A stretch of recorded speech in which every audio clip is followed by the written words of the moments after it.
Okay, we just talked about Emmett Till, but now we've got to talk about Mississippi, part of the larger problem. Now, this state ranks last in the country for health care, 48th for infrastructure, and 43rd for education. And despite having a nearly 40% black population, there are currently no black people who hold statewide office. And having just been at the center of the Supreme Court case that obliterated abortion rights in this country, I will just quote the late, great Nina Simone and say, Mississippi, goddamn.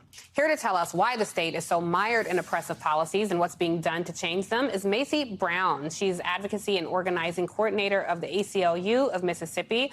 I'm very happy that she's making her Cross Connection debut. Mazie, I'm so happy you're joining us this morning. I think we're seeing so much happen in Mississippi. It's always been ground zero for civil rights in this country. And I'm just wondering, what will it take to change Mississippi? I want to let our viewers know you're only 20 years old, and I'm happy to have a young person here because when we saw the civil rights leaders and who was on the front lines of trying to change things, they too were in their 20s. So tell us, as the future of this country, what needs to happen there? I think that one of the first things, well, first of all, I want to pay homage to our generations and family members and ancestors before us who have given me the opportunity to be able to even speak on a topic such as this. Right now, we're facing a very strange time in Mississippi. We are at the forefront of so many of the negative issues and turning over so many dangerous precedents that a lot of young people like myself are struggling to figure out what is the next step. Because it's like, okay, we're getting out, we're voting, we're showing up, but it's seeming like it's not translating to as much change as we would like. And so I would say our biggest thing right now is continuing to mobilize as many young people and older people as we can and finding some common ground outside of just racial issues, but just some common ground issues that we all can agree on despite our differences. Yeah, I think one of the challenges that we're seeing in Mississippi is voting. When we say, people to register to vote, voting rights there is under attack. Even the jury pool that we just talked about, Emmett Till, even the jury pool where you pull people from the grand jury, that comes from the voter rolls in the state. However, Mississippi has made it very difficult for black folks to vote out there. It has some of the most restrictive voting laws in the country.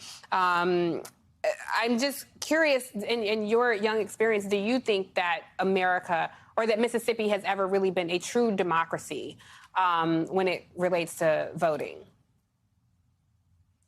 And I think we might be having some connectivity issues. Yeah, sorry, can you go ahead? Go ahead, Mazie.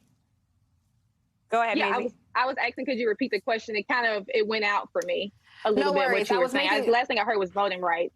Okay, so even because you're saying mobilize and vote, but Mississippi has some of the most restrictive voter laws in the country, and it's all designed to depress the political power of the black people in that state, and it's a population nearly 40% black. Do you think that Mississippi has ever really been a true democracy? Because it sounds easy to say, oh, just go out and vote. And that's not always such an easy thing to do, especially in a place like Mississippi. Well, I think that, historically, Mississippi has given everyone else the blueprint on how you keep black people out of the ballot box and how do you keep minority voters away from these voting precincts.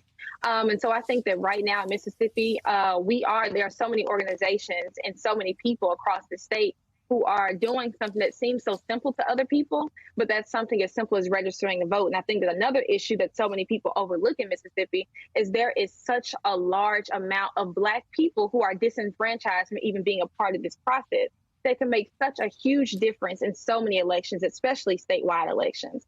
And so they make the path to reentry so complicated, so hard, and so unattainable for so many people on purpose. Because by design, Mississippi's democracy was built and designed around keeping black people away from being able to vote. And so I think that problem still persists today. And there's still so many things that are happening that are in place that keep that structure continuous. You know, another thing that I think is very striking and concerning about Mississippi, since 2000, there have been at least 8 suspected lynchings of black men and teenagers in Mississippi. And so I'm just curious, as a young woman who lives there, who, you know, I presume your crew looks like you, how do you feel just in terms of your safety and maneuvering? I mean, because you're out there on the front lines, organizing as a young person, trying to bring some, you know, accountability and equality to the state. How do you feel in terms of safety being there in a state where it has a horrible reputation? We all remember Medgar Evers, has a horrible reputation for when it comes to just the safety and wellness of black folks. So right now, honestly, a lot of people are really surprised when I say that a lot of the times, I spend a lot of times around people who look like me. And so even within such a dangerous state as Mississippi and such a racially polarized state, I'm around so many people who provide me comfort and that safety that we won't get outside of our circle. You know, I want to bring, but I'm sorry to interrupt you, Mazie. I just want to bring into the conversation Mayor Chokwe Lumumba, who I really wanted to be a part of this conversation. Mr. Mayor, you and I have talked many times about some of the challenges with in Mississippi from an infrastructure standpoint, but also just the white supremacy that still persists there when it comes to how cities and municipalities are funded. I wonder from you, what will it take to change Mississippi around, given that most of the population there, or nearly 40% of the population there, is black, and the political power there keeps getting strangled from people who look like us? Well, first and foremost, honor to join you both. Good to see my good friend Macy Brown, and very proud of her. You know, what it takes ultimately is a political strategy centered around self-determination, a strategy around the type of politics that not only looks like us, but thinks like us. And so, you know, that's what we have to be strategic in doing. Often Mississippi has been forgotten or passed by, being as, you know, forbidden territory for Democrats. And obviously, you know, the type of space where Republicans take it for granted. This is the exploitation of black bodies in many regards, whether it's, you know, the literal assassination or murders of people, or if it's the humiliation of people that takes place through the lack of funding to infrastructure that supports dignity to people.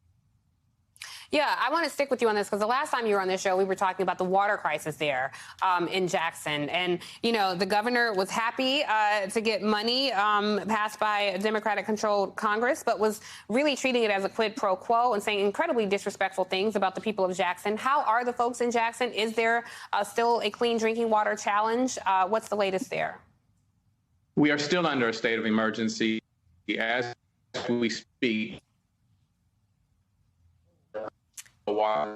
And the city water.